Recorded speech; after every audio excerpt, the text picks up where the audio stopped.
Good day, radio listeners. Welcome to this edition of the Pure Sex Radio broadcast. My name is Jonathan, and I'm so glad that you're here with us today. I've got my good friend Steven Cervantes here. So, Steven, thank you for being with us. It's great to be here. Happy New Year. Yes, we are into 2018, and hard for me to believe because we're going to be wrapping up our 15th year of ministry this year.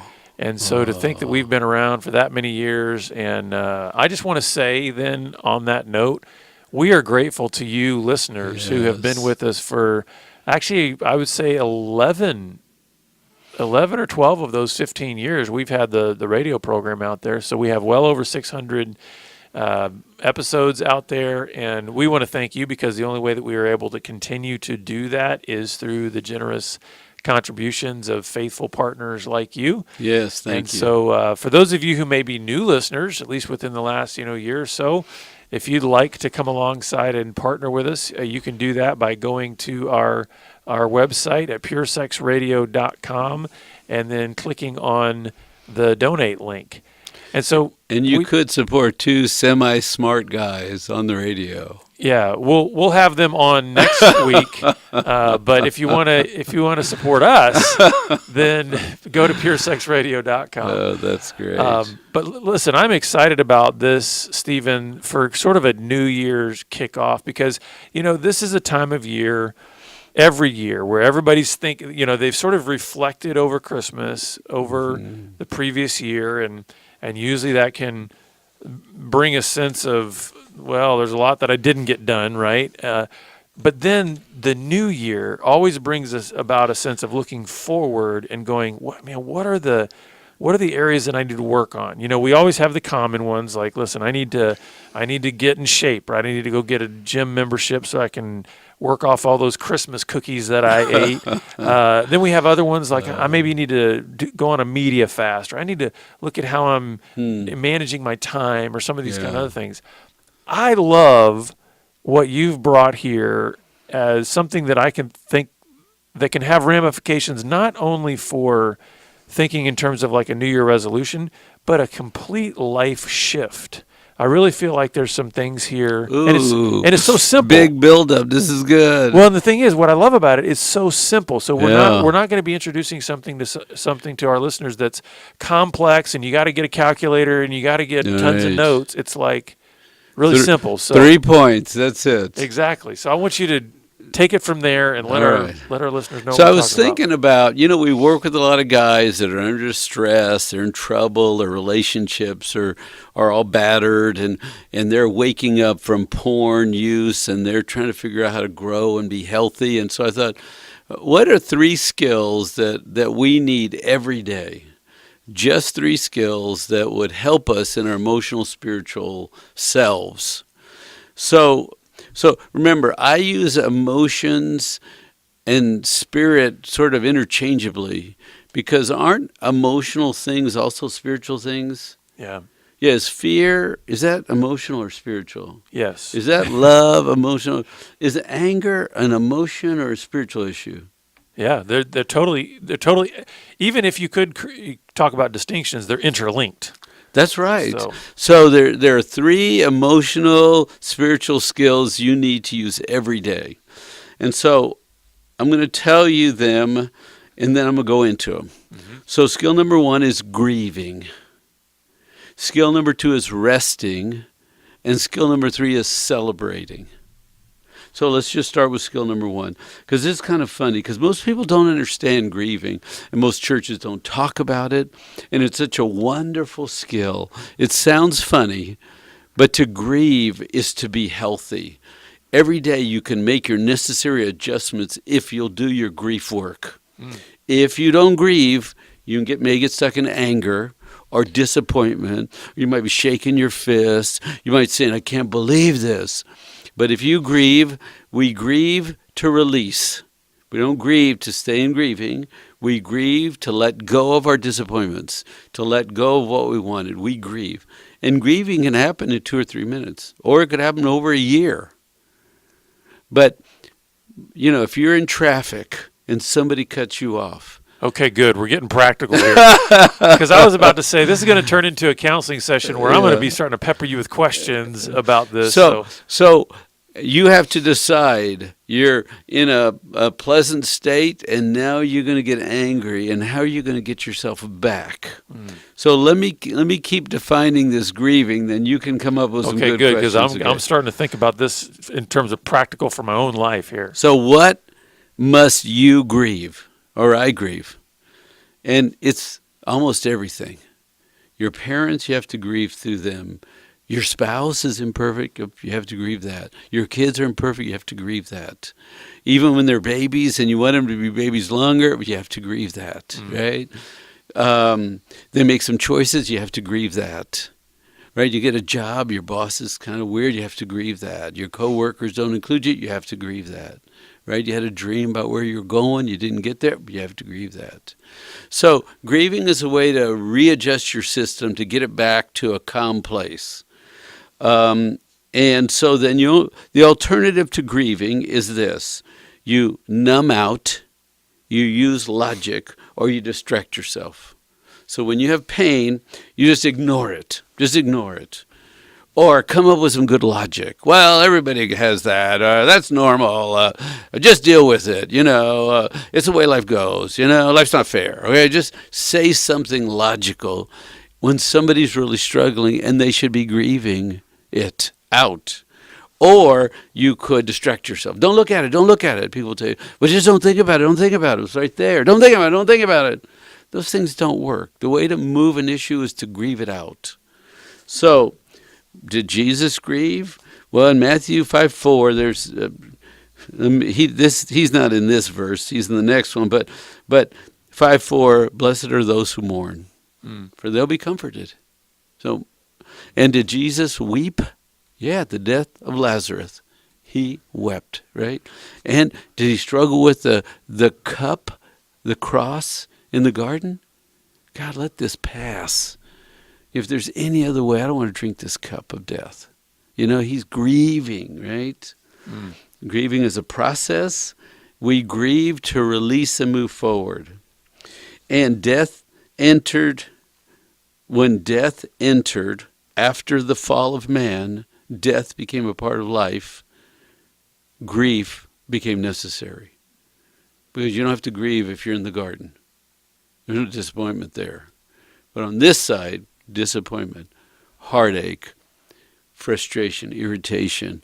I wanted somebody. They got sick. You have to grieve it, right? You came in second place.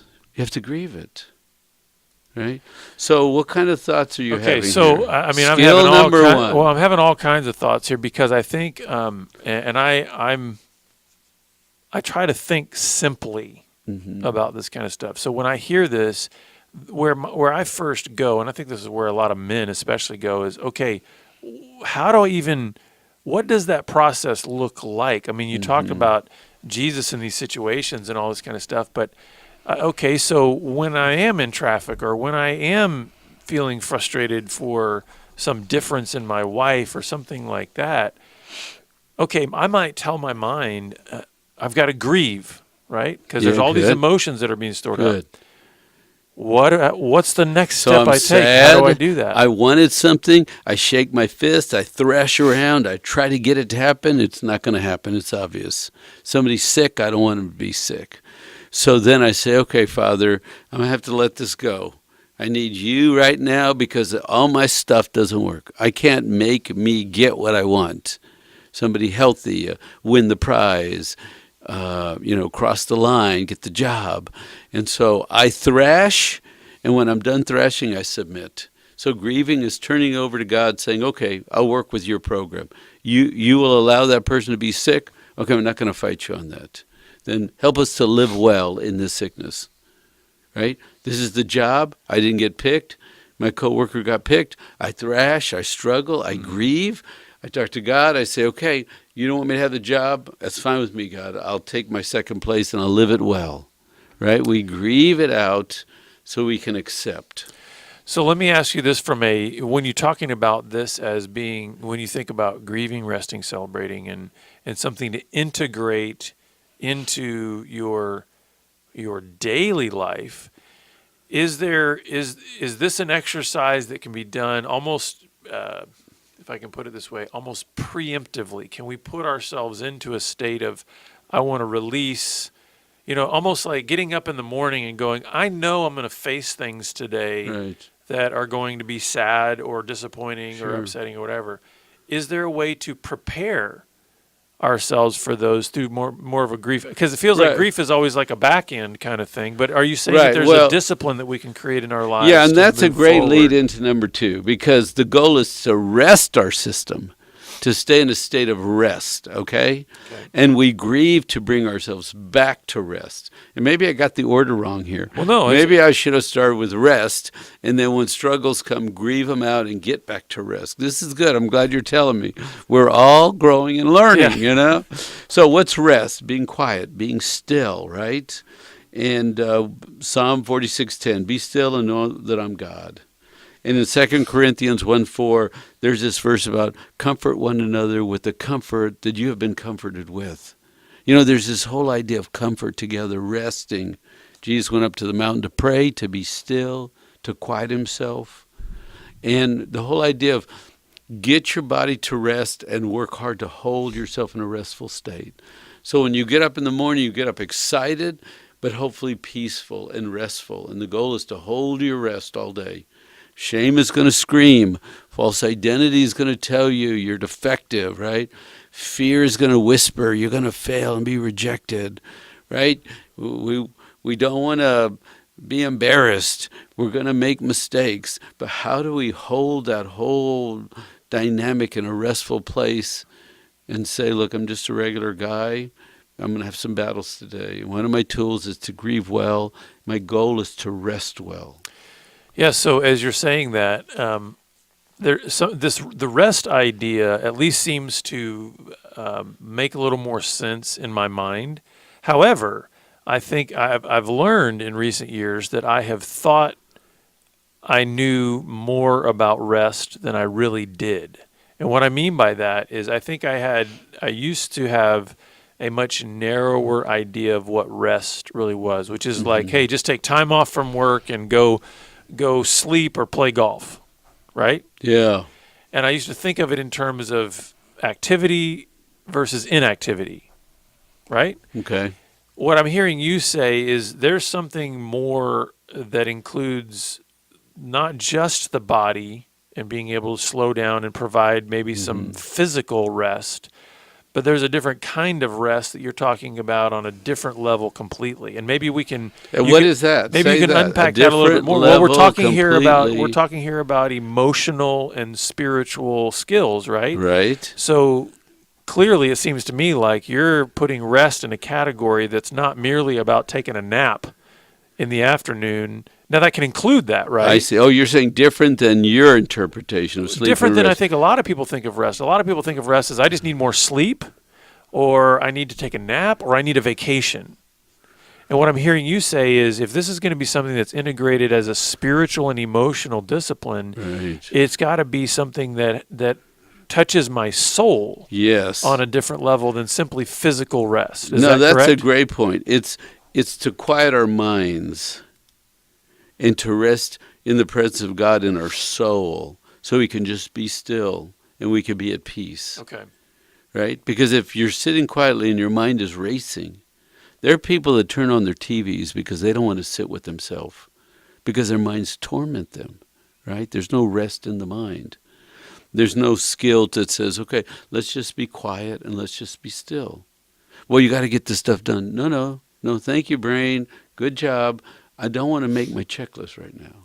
So that's another. So that you're quiet, and you're saying I should explain that better. Well, what I'm saying is that for me, as one of those guys that actually has a pretty difficult time of the mind rest, I would love a little bit more, if I can put it in these terms, direction towards that of like, okay, listen, so what does that look like when and I think a lot of our listeners would like that too. We live in a hyper active culture, right? Where even just when you start thinking about the numbers of screens and media and social and blah, blah, blah, all these kinds of things that are pulling at us at any given moment of the day, what does it look like then to quiet the spirit, quiet the soul, quiet the mind when, even if you do get some of that time off from work or these other activities, everything internally is still racing? So let me ask you a question.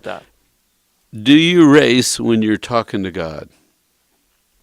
Or does the other stuff up there sort of go to the background, or does it go away for a few minutes when you're saying, okay, God, I just want to talk to you a few minutes. Yeah. Got a lot of stuff to do today, and I need your help. What happens to your mind? I am very, and it's tough to admit. So thanks for calling me out on You're the one that brought it up. Yeah, no. I was going down my outline. I want to blame you, Stephen. That's good. No, that's good. I'll take it.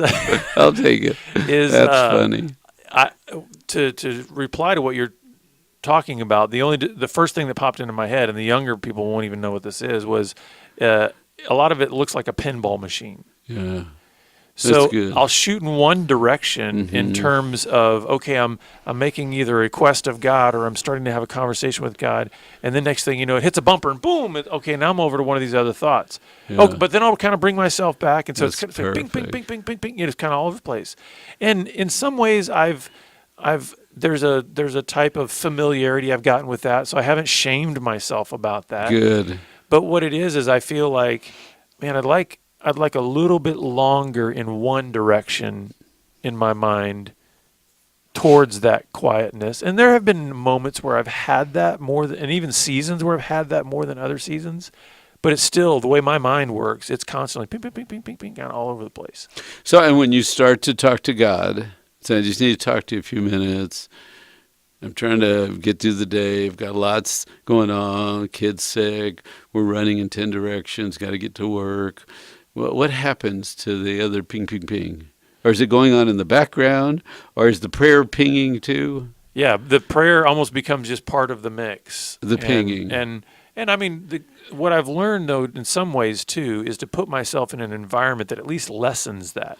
So I have a place in my house that is where every day I have my time in the Word and my time with God. Good. So that has conditioned me and trained me a little bit to know this is my peaceful place. Yeah. So even if the things internally are still kind of pinging, I've at least put myself in an external environment that is quiet and still, and it's right in front of a window overlooking our Three Oaks, and it at least helps. Right. Toward and that so end of I rest. think you have to talk to your mind. Are we almost out of time? We have a few minutes No, we left. got We're 2 good. minutes, Okay. So I think you have to talk to your mind and say, okay, I know you want to think 10 things right now, but I just want to hold on one. I just want to hold on one. And it's going to resist you, right? Because there's going to be a battle now between the guy in charge and the program that has been trained and conditioned. Yeah. This is how we live. This is how we live, to say, okay, we're going to slow it down. We're going to slow it down. And, people do meditation. They do prayer retreats, right? That's what that's all about is, could you learn your mind, and could you talk to your mind, and could you befriend your mind, and could you coach your mind? Yeah. He says to sit down a minute. I'm going to talk to the Father. Everything else, quiet down. No, quiet down, please. Quiet down. No, I have to talk to the Father right now. And so I started, and then I say, okay, quiet down, please. And you know what I mean? I'm trying to train my mind to work with what I need right now, because I'll tell you, sometimes that pinball thing is a fantastic tool. Yeah. Just get 10 things going, and you watch Jonathan, and guess what he's doing? He's got a new one of these, one of those. He started this, he's talking over there, and he's big, and he's little, and he's, you know what I mean? And now that 10 thing is a pretty good thing. We couldn't have got here without the 10 thing. Right. But we need the 10 thing, and we need the quiet thing. And I think what's good about this is since we're talking about this in a new year, and when we typically think about establishing new patterns, both with these two that we talked about, with grieving and resting, these are good disciplines for our mind, for our soul to get into. And I think a lot of times we don't attach that word enough to our soul care. That word discipline. We tend to think that soul care is almost supposed to just be sort of this, mystic and mysterious kind of thing that if we just get some kind of circumstantial formula mixed together in a certain way, it'll just spit out this really healthy soul.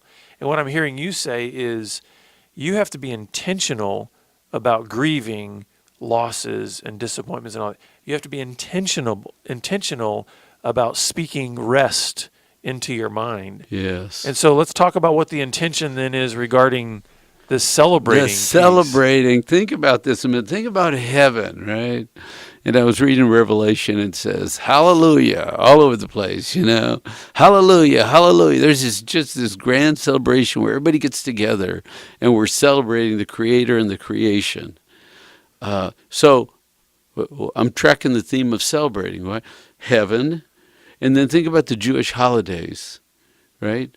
What were they doing? They were celebrating that God took them and saved them. For days. I mean, sometimes for months. In Egypt. We were in Egypt, and now we have the Passover to celebrate. We were taken out, right? They have the Festival of Lights, and just go right on. They celebrate, right? It's a part of the design. The working best is to find your joy and celebrate. And what's worship every Sunday? We get up and we say, you're the God, and I'm not. And I got the order right, and I'm going to sing you a song. And it's going to rest my soul. It's going to put me in the right place. I'm going to get some new ideas, get some peace and refreshment. But I'm celebrating on Sunday morning, right? Yeah. And so what's the example in the New Testament? When's Jesus show up doing a miraculous thing? At a wedding feast. What are they doing? Celebrating marriage. They've got the bride and the groom. And what does he do? He shows up with 2 bottles of wine. Okay, that's not exactly right. But I mean, that's sort of what he does. He joins the celebration. And what are we talking about? We're talking about rejoicing. We're talking about singing, dancing. Just look at a child. I mean, they get a truck, they celebrate their truck. You know what I mean? This boy is going through the woods and the dirt, and he's showing everybody his truck. He's so excited. And that's I guess that's one of my questions then. So we can think of celebration. If you think about celebration, though, kind of what you described there always has to be an object of the celebration, right? Keep going. In other words, there's always something that is being focused on that we are celebrating. So I think of it this way, we just recently celebrated my oldest daughter's 17th birthday. Yes, that's good. It wasn't just random in terms of we were celebrating her life. Yes. So when you talk about this issue of kind of developing this emotional and spiritual discipline of celebrating, what is it we're focusing on that we are celebrating? Well, and I think we have joyful hearts. And so, did you have lunch with your daughter today? Yeah. Do you understand you and your daughter celebrated a meal? You celebrated a relationship? You celebrated some stories about her life? Mm-hmm. She celebrated time with her father? And told the world, go away. My dad and I are going to get together and celebrate our union. Yeah. I mean, I think it's everywhere when you think about it, right? It's like us in the garden and the creation. Look, it's a new tree, right? Look, there's a squirrel right there. I mean, we are alive and joy should come out of us. Mm-hmm. And so it's like we can make up things to celebrate. We can find things to celebrate. When you have such joy in your being, and happiness comes out. And I guess another thing that I'm kind of hearing you say within that is that there's this connection between, in celebrating, there's this connection between joyfulness and gratitude. Yes. And I would say that I guess if we keep following that path, then it ultimately leads and ends with God, right? I mean, so when you're celebrating that meal, you're celebrating a relationship, you're celebrating these things. If we take that sense of joy and also that sense of gratitude, don't they ultimately, at the end of all of that, don't they ultimately have to, because we all came from God, and so right.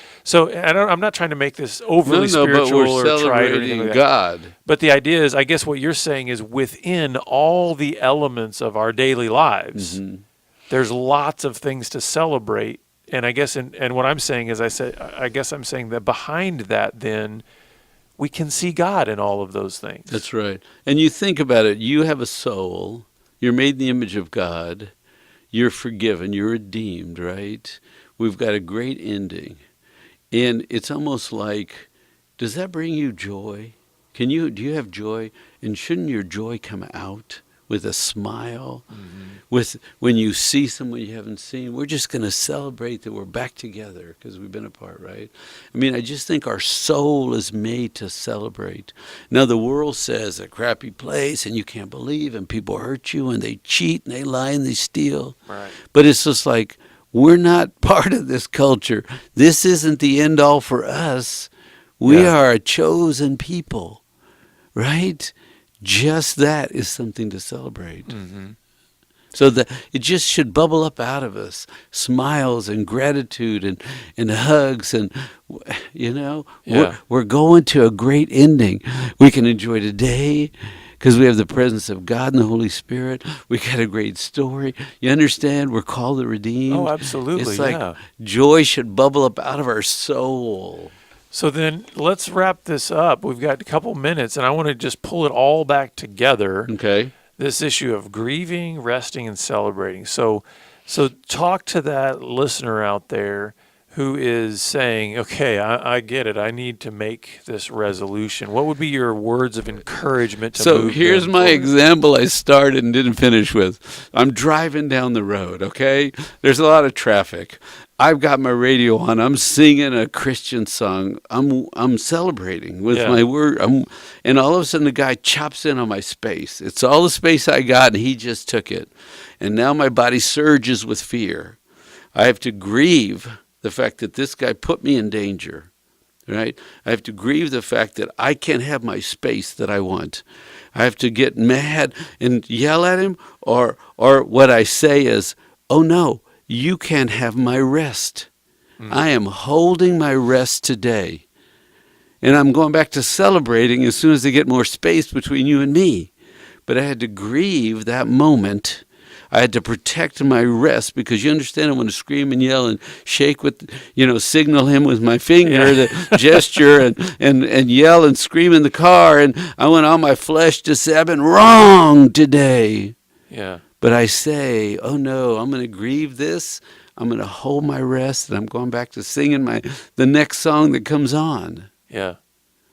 Well, it makes me think of the passage where Paul is exhorting us to rejoice in the Lord always. And I love the fact that he says, I'll say it again, rejoice. That's good. It's almost like immediately after he wrote it, he knew there needs to be a reminder right away, because what will happen the moment I say, I'm rejoicing in you, Lord, somebody cuts us off, right? That's right. And he'll say, I'll say it again, rejoice. Get back to great And so what I joy. guess That's part of what good. you're saying then is this grieving and this resting and this celebrating will bring a sense of maybe stability and wholeness in our soul. And that's what we're fighting for every day. We want to use these skills every day so that we can run a peaceful life full of joy, and we can adjust to everything thrown at us that's going to mess us up. And it seems to me, too, like what this will do is have a direct impact on how we deal with temptation, relational difficulties, all those kinds of things that tend to want to steer us away into either sexual sin or something else,